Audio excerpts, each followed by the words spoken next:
Hello Internet and welcome to this first ever 6-pack challenge. I'm the Internet Soapbox Mark and that's the Hobo. I'm the Hobo, your Hollywood Heritage Champion, and this is Harriet right here. Say hi, Harriet. She's quiet, it's okay. Here we've got 6 fantastic contenders lined up before you, one after another. Only one can be the fall beer champion. And that is what we will determine today. We are going to try each and every one of these to determine which stands out amongst the rest. So why don't we get started with beer number 1, which is the Raven Special Lager. And I picked this, it's by the Peabody Heights Brewery. I used to be a big Edgar Allan Poe fan, I'm sure most people were. Of course, it's classic. And we picked this, I mean, it's going to be a light beer. And this is almost a pumpkin beer, because look at the dome on that man. It is like a pumpkin. Pretty clear. Like a lager, it looks like a lager. Mm-hmm. Standard yellow. Smells like a lager. Certainly does. So, yeah. Cheers.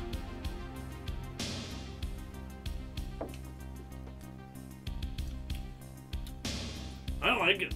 That's a nice lager. Actually, that's a very nice lager. Yeah, just right where you think it'll start to get really intense and kind of coppery, it just smooth sailing. Just mellows out on you. I like that a lot. That's a really good lager. The Raven Special. Find it at your local stores. You could session this like crazy. Yeah. You could kill a case of this. You could just pull up your favorite poetry and grab a bit. I didn't deserve that. Nope. And grab some of these, well, at least this one. At least the Raven Special Lager, and have yourself an afternoon. Watch something spooky. You know, enjoy a drink or two, and watch something that chills you to the bone, because this'll warm you up a little bit. Now, I know the Dogfish Head Brewery quite well. They turn out, with consistency, some of the finest product that you can find at a local beer warehouse. And here we have got the Pumpkin Ale, an interesting little, Demon type bear chowing down on a pumpkin that calls itself a full-bodied brown ale brewed with real pumpkin, brown sugar, allspice, cinnamon, and nutmeg. The allspice has me a little worried. Cheers to you. Cheers. Everything eases in to your taste buds. It's not something that if you're looking for a pumpkin beer and you're not a beer person, don't have this. But if you're a beer person, then have this, because it's not one of those gimmick. See, it's still resting. It's not one of those gimmicky things where it's like, ooh, it tastes like pumpkin and a little bit of beer. This is a pumpkin beer. This is a beer with pumpkin in it that the ratio is just ideal. It is. If you want a pumpkin taste, get a cider. Unbelievable. And it's not smooth. I'm not talking downy either. Pumpkin cider is delicious, but The man loves cider. I do. I I wanted to get a cider for this, but I wanted to stick to beer. But if you're looking for an actual pumpkin beer, this is definitely a way to go. It's very, very good. See, it's one of those things, these beers that the more you drink of it, the more it sort of unlocks itself to your palate. The more you get from it. You get used to one level or one layer, so to speak, and it peels itself away to reveal something else and something new. Really appreciate that. So Anchor Steam, I'm a big fan of all of their seasonal stuff. Their Christmas brew every year is something that's just puberty. Something that's really unique and a sight to behold. So I'm very interested to try their Big Leaf Maple Autumn Red. It is a red ale brewed with maple syrup. And would you consider this local if it's San Francisco? Yes, for us, I would. It's California. It's West Coast. It's easily trucked here. It was maybe 4 to 6 hours of travel to get from there to here. It's local to us. Yeah, the taste difference shouldn't be that different. So if you could give me a quick open on that. Oh, sure. You want? I gotta hit it. Yeah, you do. It smells like a maple tree. I'm very excited.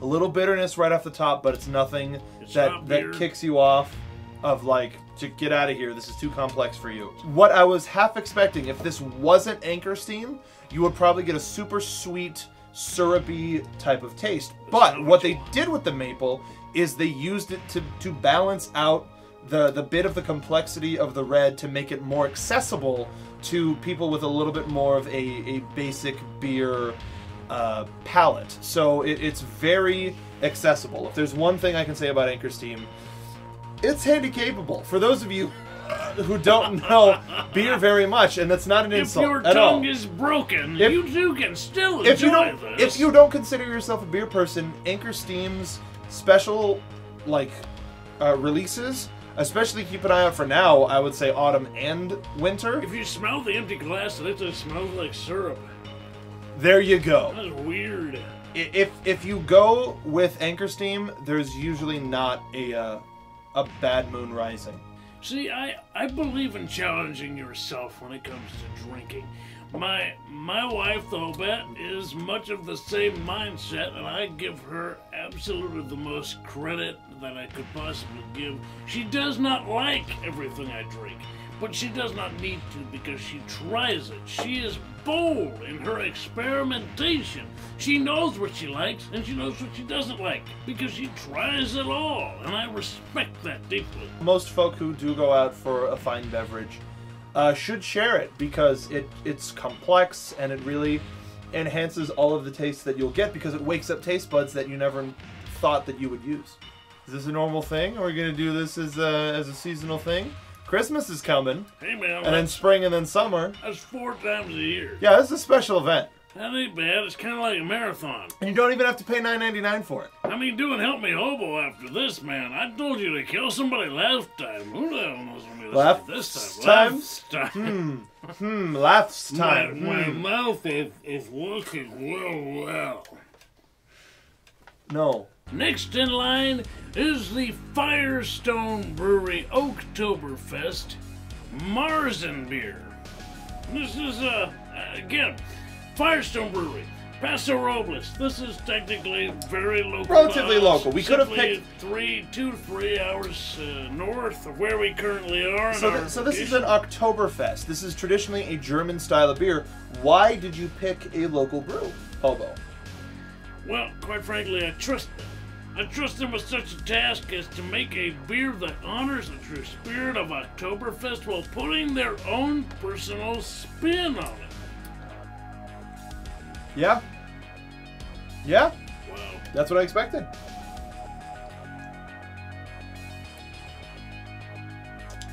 Yeah, that's really Oktoberfest.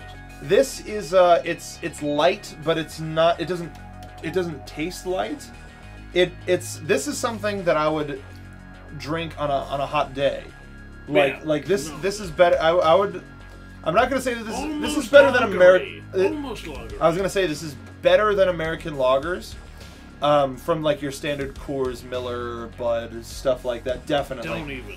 But this is something you walk around with a nice big fat pretzel, and this in the other hand, and you got yourself an afternoon. Yeah. Dude, yeah, big old sausage roll. Yeah. This, I mean, we're taking a drunk tour of fall, really, and it's the season's getting sweeter with every sip. It's absolutely. This is fantastic. This is really good. As a proud Yerman, I'm a little bit more of a proud Californian, so I would pick this a little bit over the German stuff. If we did go, you okay? You all right? He's having a moment. Forgive him. I almost said forget him, but you know what? Do that. Forget him. Californian. Fuck. Fjornian. All right, so we've got Lucifer next. This is a Belgian from Belgium. It does have a little bit. We might be a little bit past due on drinking this, but let's just crack it open. I mean, I have no. It's from Belgium, right? So I don't even know what the markings on this bottle mean. It's cloudy. A bit of a cloudy yellow. That was a terrible pour. If you look at that, wow. That was a terrible, a shit ton of pour terrible, with, no liquid. Terrible pour. No, there's a little bit. You can put your finger in it. I'll put your finger in something.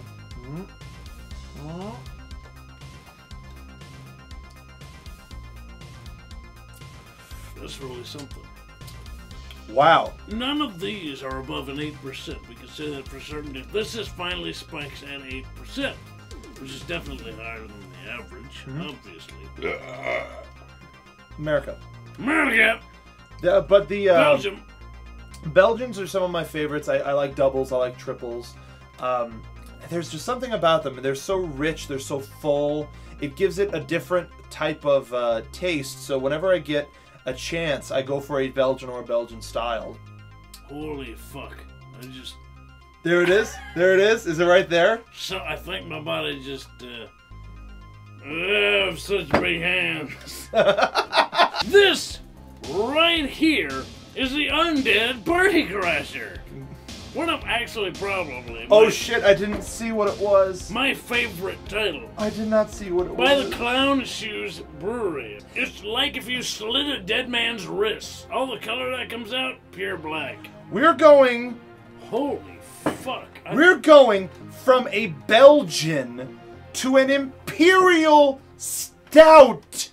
That's how you should do it, because you can't do it the other way around. You won't taste the goddamn thing.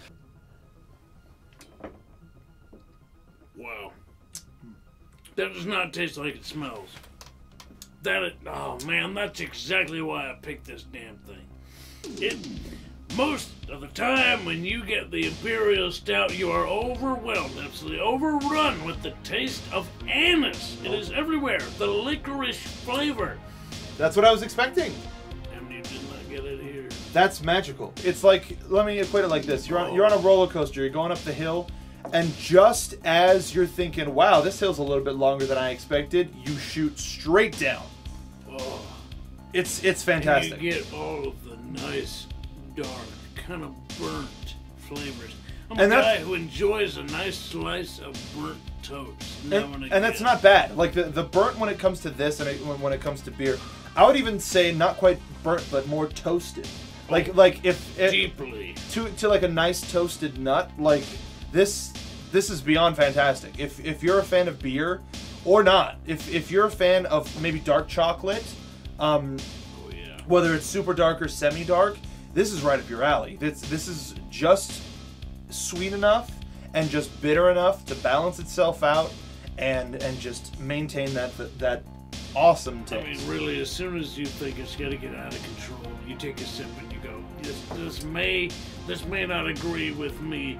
It peters out and it becomes perfect. Literally, it's so bizarre how accurate that description is. That sip that I just took perfectly described what he just said. I took the sip, and just when I was about to expect an extra little bit of bitter taste, it stopped and smoothed out and went straight down the road on cruise control. Gold. Solid gold. All right. What's the percentage? If I remember right, it is 10. And I don't remember right. And it is 10. Oh, you remembered right. I remember right. Go. So now the daunting task exists. What is the Fall Brew Champion? We have 6 completely different types of beers. If you're a fan of a specific type of beer, let us know in the comments down below what you would have. If you have had any of these beers, let us know in the comments down below what you enjoy the most. But our problem now is determining what is the best fall brew that you can enjoy at any time. We've got the lager, we've got the pumpkin, we've got the maple, we've got the Oktoberfest, the Lucifer, and the Clown Shoes American Imperial Stout. It's hard to judge right now because right now we're in the middle of a heat wave here in California. In California, shit is fucking hot out there. So it is hard to judge. But I imagine when things cool down, I imagine that the fireplaces, they heat up. People put smoke and fire in their chimney. That fragrance, the air, the beautiful smell of charred wood. And with that in mind, I believe that this truly is the smell of fall and the taste of fall. It is everything that encompasses this particular season. I was leaning on the Anchor Steam until then, but I do have to say the Firestone Oktoberfest. That is something that I could have any time of year, whether it's fall or not. It's light, it goes with most things, it's accessible. I like, you try to pair a lot of stuff with beer. I would pair that with anything. You know what? I'm going to have to agree with you. That beer, I said myself, made me want to dance. It was that good. It encompasses the spirit of the season as well as the spirit of any season, and that you can drink it year-round if it were available. It brings you back to that feeling of being down on the ground floor in Oktoberfest. You're at a beer hall, you see all these people around you, and it makes you think of a good time. So, ladies and gentlemen, on behalf of Pixel Pro Wrestling, we would like to crown Firestone Oktoberfest as the Fall Brew Champion. Congratulations, Firestone Brewery. We definitely give you a well-deserved round of applause. Fantastic brew. Find it near you, and you're going to have an excellent day, night, morning, whatever you drink. But of course, drink responsibly. We're here to remind you of that. We are, on behalf of Soapbox Card TV, we're here for the 6-pack challenge, and it's going to be a seasonal 6-pack challenge. We'll be back in the winter months to have the winter brews, and it's going to be a pretty damn good time. Should definitely be. If you think that we should bring back some of the same breweries to try to reclaim their belt or maintain their championship status, let us know in the comments down below. But for now, Hobo, where can the folks find you on Twitter? I am at Twitter, at True Hobo on Untapped. Boxcar Superstar. Find me there, ProWrestlingTees.com/hobo. Get yourself a swanky-ass fucking shirt. And if you aren't familiar with Untapped, if you are a beer fan, it is the beer social network where you can log every beer that you have. We're going to be updating these. We update them regularly. I have had 420 different beers, and after this, it might be even 430. Get on his level. Join Untapped. Become a member. We support it. You should support it. Thanks to Untapped for supporting our terrible drinking habit. But you can find me on Twitter and Untapped at SoapboxMark. But for the Hobo, for Soapbox Card TV, we're going to raise a glass to you. Thank you for joining us on this special event, the seasonal 6-pack challenge, and we'll see you next time. Good night, everybody.